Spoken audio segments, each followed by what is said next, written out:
Hey guys, today we're going to list the top 5 insanely racist movies. Before we do get started, we just wanted to let you all know that this video is meant to be purely informational. We do not condone or endorse many actions found within the films mentioned, but with all that aside, let's get right into it. Number 5, Gone with the Wind, 1939. In 2020, the online streaming service provider HBO Max announced it had temporarily removed from its collection the 1939 movie Gone with the Wind, over what it described were racist depictions. This is not the first time the film has stirred debate. For several years, critics have chastised the film for its rosy portrayal of slavery prior to the Civil War. While downplaying its horrors, some theaters in the United States have already removed the film from their schedules. Critics have lambasted the film for portraying slaves as happy and content while being loyal to their owners, thus obscuring the brutal conditions in which enslaved people lived, and for painting black people as naive and simple-minded. The film is also chastised for perpetuating white supremacist lost cause myths. With racial tension skyrocketing in the aftermath of George Floyd's death, the film became an important point of discussion about race once more. Oscar-winning filmmaker John Ridley described Gone with the Wind as a film that, when it is not ignoring the horrors of slavery, pauses only to perpetuate some of the most painful stereotypes of people of color. In an op-ed piece published in the Los Angeles Times on Monday, and urged HBO Max to remove the film. The film was removed the next day. Number 4, Dumbo, 1941. If Dumbo is remembered for anything other than the flying elephant, it's probably for the annoying chorus of crows who accompany him on his journey. Since the 1960s, critics and scholars have pointed out how these characters evoke minstrel show stereotypes and how the name of their leader is Jim Crow. The Hall Johnson Choir, a popular spiritual group that appeared in several Disney films, provided the voices for the crows. In fact, Dumbo may, ironically, give their abilities the most attention. The crows are certainly annoying, but they aren't as bad as, well, the Song of Roustabouts. Furthermore, there is a very racist song in Dumbo when you realize that the Song of the Roustabouts was not a hi-ho style ode to the satisfaction of putting in a day of work that you enjoy. You might have dropped your and twitched your face in horror. It's a strange, twisted piece of propaganda that portrays black laborers as contented slaves. There are two things to keep in mind here. First, the only black people we see in the film are shown working hard in the shadows in cold rain. It's an even worse depiction when white characters can speak, go to the circus, and even have faces.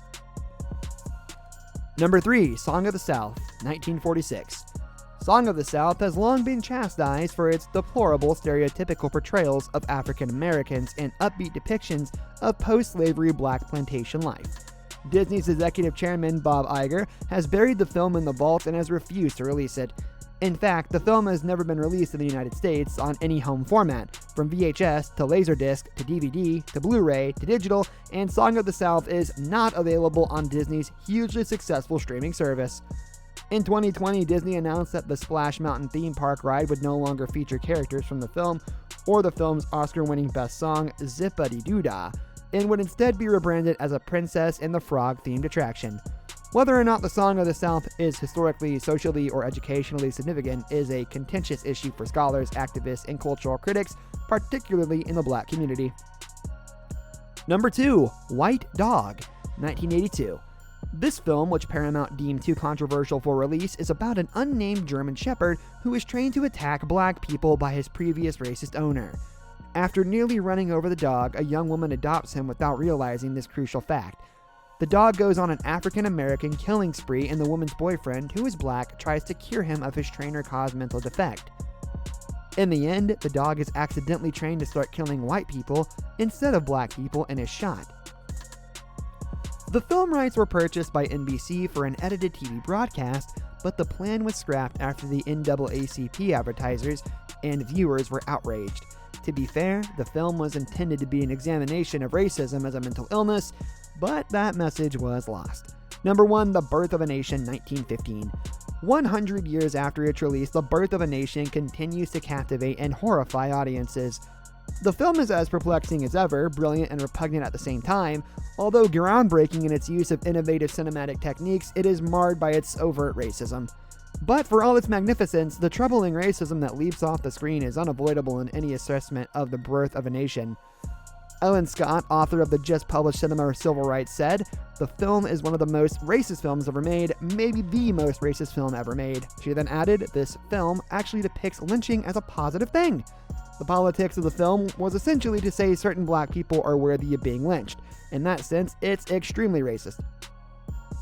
Whatever role D.W. Griffith played in bringing a racist film to the screen, the source material for much of the bigotry can be found in a racist text called The Klansman, written by Thomas Dixon Jr.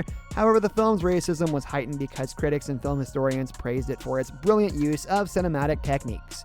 That's all for today. We'll be sure to catch you all in the next one.